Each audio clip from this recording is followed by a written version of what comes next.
നമസ്കാരം.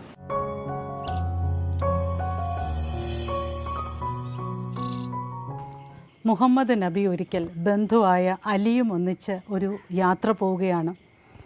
അവർ അങ്ങനെ നടക്കുമ്പോൾ അലിയോട് ഒത്തിരിയേറെ ശത്രുതയുള്ള ഒരാൾ ഇവരുടെ കൂടെ നടക്കാൻ ആരംഭിച്ചു. ഈ വന്ന ആഗതൻ അലിയെക്കുറിച്ച് മോശമായി സംസാരിക്കാൻ തുടങ്ങി. അസഭ്യ വാക്കുകളൊക്കെ ഇടയ്ക്ക് വരാൻ തുടങ്ങി. അയാളുടെ വായിൽ നിന്ന് ഇടയ്ക്ക് ശാപവും വർഷിക്കാൻ തുടങ്ങി. ആദ്യമൊക്കെ അലി അയാളോട് ക്ഷമിച്ചു, ഒന്നും മിണ്ടാതെ നടന്നു.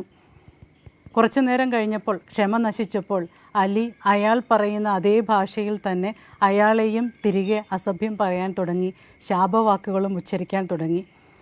സംഗതികൾ ഇത്രയും ആയപ്പോഴേക്കും മുഹമ്മദ് നബി ഇവരിൽ നിന്നും നടന്ന് മുൻപിലേക്ക് ദൂരെ മാറിപ്പോയി. കുറച്ചു കഴിഞ്ഞ് ഈ ആഗതൻ അലിയെ വിട്ടുപോയി കഴിഞ്ഞപ്പോൾ അലി മുഹമ്മദ് നബിയുടെ അടുത്തെത്തി പരിഭവം പറഞ്ഞു.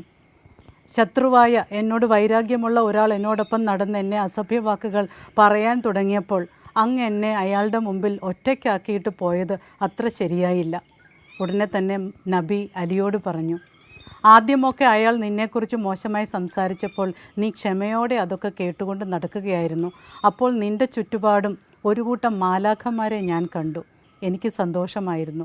പക്ഷെ പിന്നീട് അയാൾ പറഞ്ഞ അതേ രീതിയിൽ തന്നെ നീ പ്രതികരിക്കാൻ തുടങ്ങിയപ്പോൾ നിൻ്റെ ചുറ്റുപാടും ഉണ്ടായിരുന്ന മാലാഖമാരൊക്കെ നിന്നെ വിട്ടുപോകുന്നത് ഞാൻ കണ്ടു. അപ്പോഴാണ് ഞാനും നിന്നെ വിട്ട് ദൂരേക്ക് നടന്നു മാറിയത്.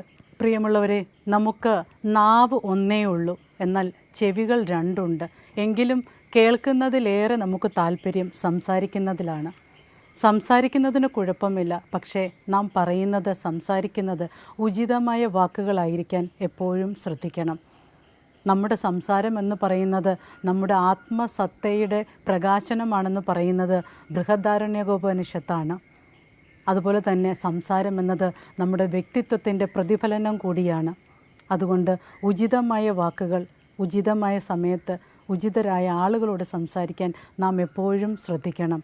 ഹൃദയത്തിൻ്റെ തികവിൽ നിന്നാണ് അധരങ്ങൾ സംസാരിക്കുന്നത് എന്ന ബൈബിൾ വചനവും നമ്മുടെ ഓർമ്മയിൽ എപ്പോഴും ഉണ്ടായിരിക്കട്ടെ.